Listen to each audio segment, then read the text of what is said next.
Welcome to the Deep Dive. We take a significant recent event, pull apart the layers of information, and really extract what you need to know. Think of it as your fast track to getting up to speed. And today, we're diving into something truly historic. Yes, the election of Pope Leo XIV. That was May 8th, 2025. Just a really massive moment. Absolutely. It's the first time ever that someone holding both U.S. and Peruvian citizenship has become Pope. Quite something. So for you listening or learner, we know you want the core insights without getting lost in the weeds. Exactly. We're going to unpack, how this election actually happened, the key bits, the buzz beforehand, and the initial reactions from around the globe. Right. Let's get into it. Okay, so the whole process kicked off because, sadly, Pope Francis passed away on April 21st, 2025. And that immediately triggers the procedures for finding his successor, doesn't it? It does, which leads straight to the Papal Conclave. This one was held on May 7th and 8th. A conclave, it sounds so formal. How many were involved? Well, there were 135 cardinals eligible to vote, under 80 years old. And 133 of them actually participated. Okay, 133. And the outcome? After 4 rounds of voting, the 4th ballot, they elected Cardinal Robert Francis Prevost. Prevost. And he was a prefect for the dicastery for bishops at the time. That's right. And also president of the Pontifical Commission for Latin America. He chose the name Leo XIV. Leo XIV. And who actually runs a conclave? Is there a specific person in charge inside? Good question. So the dean of the College of Cardinals, Giovanni Battista Re, he handled a lot of the lead-up, much like in 2013. Okay.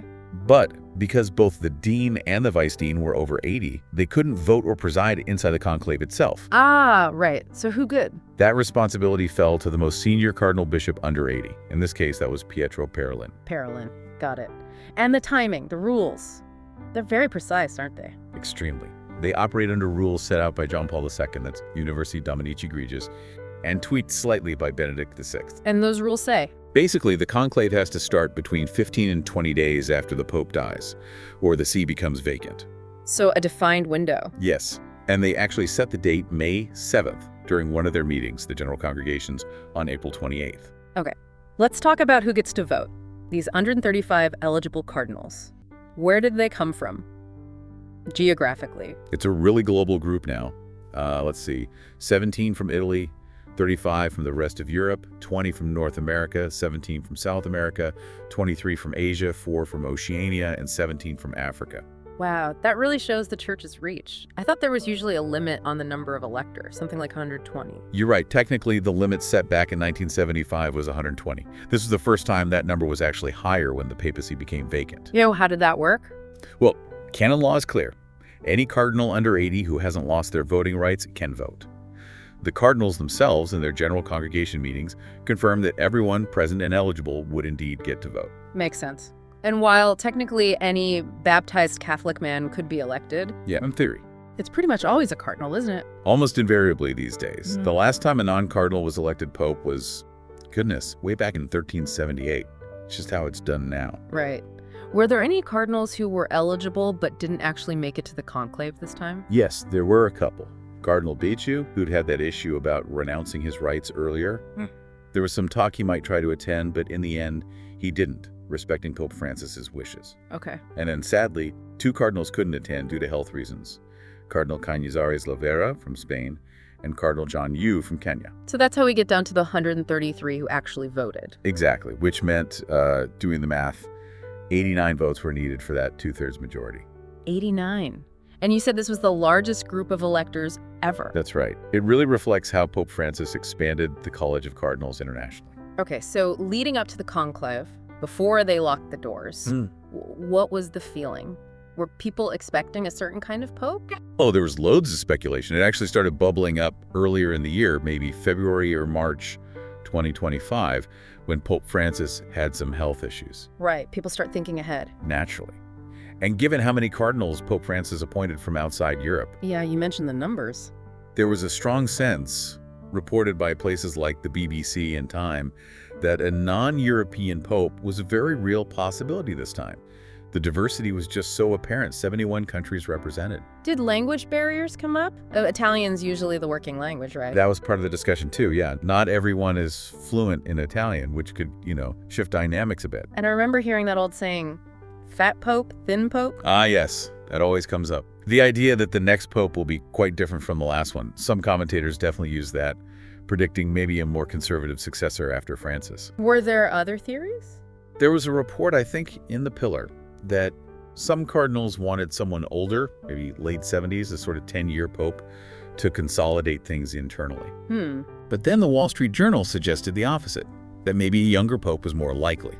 So, conflicting ideas out there. What about how long it would take? Quick election or a drawn-out one? Predictions were all over the place. Cardinal Wolke thought it might take longer than Francis's election in 2013. Okay. But then Cardinal Sacacco and Rosa Chavez predicted a quick one, maybe just 2 or 3 days. Cardinal Rosa Chavez was quite specific, maximum 3 days, he apparently said. Quite confident. So the papabili, the likely candidates, who was on the list? Oh, the media loves compiling those lists. Names like Arborelius, Aveline, Basungu from Africa, Erdogan from Hungary, Mario Gretsch, Parolin, of course, Pizzaballa, Robert Serra, Tagle from the Philippines, Peter Turkson, Zuppi from Italy. Quite a few prominent names. And Prevost, where did he fit in? Well, that's the interesting part. He was mentioned. The New York Times had him on their radar. But many others saw him as more of a long shot, a dark horse. Why was that? Partly, perhaps, because the idea of an American pope was still seen by some as unconventional, maybe breaking a sort of unspoken tradition. So his election was genuinely a surprise to many. It seems that way, yes. It just goes to show, the saying, he who enters the conclave as pope leaves it as a cardinal. Right. It's never a sure thing. Exactly. Though sometimes the frontrunners do win, it's definitely not guaranteed. It's amazing how much public interest there is. I even heard people were betting on it. Oh yeah, papal betting's the whole thing. Plenty of online sites offered odds. And there's this Italian fantasy league called Fentapapa. Fentapapa, seriously. Yeah. Apparently set up by anti-gambling folks, ironically. People bet symbolic amounts for eternal glory. It supposedly had like 75,000 players in Italy. Wow. Okay, shifting gears to the practical side. Preparing for a conclave must be intense. What goes into it? It's a massive undertaking. As soon as Pope Francis died, work started at the Domus Sanctae Marthae. That's the guest house where the cardinals stay. What kind of work? Sealing it off, basically. Covering windows, setting up secure spaces for confession, prayer, meals, and, crucially, installing signal jammers. No Wi-Fi, no Bluetooth, no mobile signals getting in or out. Total lockdown. Pretty much. And because there were so many electors this time, they even had to use extra space in an adjacent building, Santa Marta Vecchia. And the Sistine Chapel itself. That gets transformed too. They bring in tables and chairs, cover the windows, put in that famous stove and chimney for the smoke signals. The stove, right. And they lay down a temporary floor, partly to protect the marble, but also to hide electronic jamming gear. Everything gets swept for bugs beforehand, both locations. Sounds like a spy movie. What about security? Counter-espionage? It's a real challenge for the Vatican gendarmerie. Think about modern tech AI, drones, tiny listening devices, even misinformation campaigns online. They use cameras, encrypted comms, endpoint security. The works. Even the food is managed. Yes. The meals tend to be quite simple. Traditional dishes from around Rome, Lazio, and Abruzzo regions mostly. Nothing too fancy. Okay. Before the voting starts, there are these meetings, the general congregations. What happens there? Right. These are daily meetings for all cardinals, voters, and non-voters in the days between the Pope's death and the conclave starting. What's the purpose? Initially, it's logistics planning the funeral, the conclave procedures, but then the focus shifts. They discuss the big issues facing the church, the world, how the Vatican administration, the Curia, is working. Do they have speakers or? Yes. They appoint 2 respected clerics to offer reflections, kind of setting the tone. And then the cardinals themselves can speak formally. Those are called interventi. It all happens in the new Synod Hall. So it's a chance for them to gauge opinions, maybe get to know potential candidates better? Exactly that. Especially since Pope Francis didn't hold huge meetings of cardinals before creating them. Many of these guys might never have actually met properly before. Ah, interesting point. So these congregations are crucial for those formal speeches, but also for informal chats, the pratique, which are apparently quite frank. And it's all under the same oath of secrecy as the conclave itself. What were some key things that came out of the general congregations this time? Several things. Pope Francis's will was read out. Surprisingly, Carlo Acutis's planned canonization was put on hold. Really? They approved the schedule for the 9 days of mourning the Novem Diades, appointed the 2 preachers for the conclave meditations, And they talked about, well, all the major issues, the sexual abuse crisis, evangelization, interfaith dialogue, Vatican finances, synodality. Big topics. Definitely. There was also a moment where Cardinal Beniamino Stella apparently criticized some of Francis's moves on lay governance, which raised some eyebrows given their perceived closeness. And finally, they did the symbolic destruction of the Pope's fisherman's ring and seal. But this time, for the first time ever, they actually recorded it digitally and released it.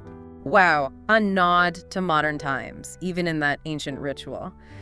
Okay, so that brings us to the conclave itself. Day 1, May 7th. Take us through it. Right. The day started with the big mass, Pro Eligendo Pontifice, for the election of the pontiff in St. Peter's Basilica. Cardinal Rees celebrated that, praying for the Holy Spirit's guidance. Then the secrecy oaths. Yes. First, all the support staff, cooks, cleaners, technicians took their oath. Then in the afternoon, the 133 cardinal electors gathered in the Pauline Chapel. And then the procession. Exactly. A solemn procession into the Sistine Chapel, singing the ancient hymn, Veni Creator Spiritus, Come Creator Spirit. Must be quite moving. Absolutely. Once inside, each cardinal elector came forward, placed their hand on the Gospels, and took the formal oath of secrecy in Latin. And after the oaths? The Master of Ceremonies calls out extra omnes, everybody out. Everyone not voting leaves and the chapel doors are sealed. Locked in. Locked in. Then Cardinal Cantalumessa gave a spiritual reflection to the electors. And since it was the first afternoon, there was just one ballot. And the result? Black smoke. Around 9 p.m. Rome time. No pope elected yet, which is pretty standard for the first vote. Were people waiting outside? Oh, yes. Big crowds already in St. Peter's Square. Maybe 45,000 people, even that late, watching the chimney. Okay, on to day 2, May 8th. The big day. What happened in the morning? Morning session meant 2 more ballots. But, at 11:51 a.m., black smoke again. Still no decision. So still no pope after 3 votes. Correct. The cardinals then headed back to the Domus Sanctae Marthae for their lunch break. By this time, the crowd in the square was even bigger. People were getting expectant. Recent conclaves have often finished around the 4th or 5th ballot. Anticipation building. Definitely. And then the afternoon session, the 4th ballot. Yes, they went back in after lunch. Yeah. And then, at 6:07 p.m. Rome time, white smoke. White smoke. Finally. Finally. And immediately, the big bells of St. Peter's Basilica started ringing out. That's the confirmation signal. The Swiss Guard band and the Carabinieri band started marching through the square. It was happening. So the announcement. A short while later, Cardinal Protodeacon Dominique Mamberti appeared on the central balcony, the Loggia of Blessings. And he made the announcement the world was waiting for. Pababam sapem. Exactly. Announcing that Robert Francis Prevost had been elected and had chosen the name Leo XIV. Must have been an incredible moment in the square. Unbelievable atmosphere, I'm sure. Inside the chapel, apparently, the cardinals applauded and embraced the new pope after he formally accepted. The Vatican website flashed up, Habemus Papam. And then the new pope appeared. Yes. Soon after Cardinal Mamberti's announcement, Pope Leo XIV himself came out onto the balcony. He gave his first blessing, the Urbi et Orbi, to the city and the world. And the crowd size by then? Estimated around 150,000 people packed into St. Peter's Square. Just huge global attention. Incredible. What were the first things Pope Leo XIV planned to do? He announced a mass with all the cardinals in the Sistine Chapel for the next day, May 9th, and then his first public Angelus prayer from the palace window on Sunday, May 11th. Standard first steps. And the reactions from world leaders started pouring in. Immediately, and quite varied, as you'd expect. Anthony Albanese from Australia sent congratulations, called it a moment of joy. Okay. Colombia's President Petro hoped he'd be a leader for migrants. Macron in France spoke of fraternity. Germany's Chancellor Merz hoped for guidance. A lot of positive sentiment. Generally, yes. Ireland's President Higgins welcomed the focus on compassion. Italy's Meloni highlighted the call for peace. What about from places with maybe more complex relationships with the Vatican? Interesting ones there. Israel's President Herzog explicitly said he wanted to strengthen ties. And Jewish-Christian friendship may be hinting at a desire for a different dynamic than before. Noted. Malaysia's PM called it historic, looked forward to engagement. Mexico's Scheinbaum praised the values of peace. Poland's Duda ready to strengthen bonds. Even Russia. Putin expressed confidence in continued dialogue based on Christian values. Spain's Sanchez hoped for focus on human rights. South Africa's Ramaphosa liked the emphasis on peace. Zelensky hoped for continued moral and spiritual support. The UK's Keir Starmer called it a profound moment, a new chapter. And the U.S. reaction, given he's the first American pope? President Trump congratulated him, called it a great honor for the U.S., and said he was keen to meet him soon. A really global response then. So, wrapping up this deep dive, it's clear the election of Leo XIV is, well, a major historical marker. No doubt about it. The number of electors, the dark horse nature of the winner, the immediate global focus, it all points to the significance. And for you, our listener, the learner, we really hope this walkthrough has given you that clear, engaging insight into this pivotal event, hitting the key points without getting bogged down. Absolutely. And it leaves us and you with something to think about, doesn't it? What will be the long-term impact of the first American and Peruvian Pope? How might he shape the Church globally? And thinking back to those pre-conclave discussions, those interventees, what challenges and maybe opportunities do you see lying ahead for Pope Leo XIV right at the start of his pontificate? Definitely food for thought. Things to watch out for. For sure. We encourage you to keep following the story, maybe check out some sources yourself, see how Pope Leo XIV begins his work. Thanks for joining us for this deep dive.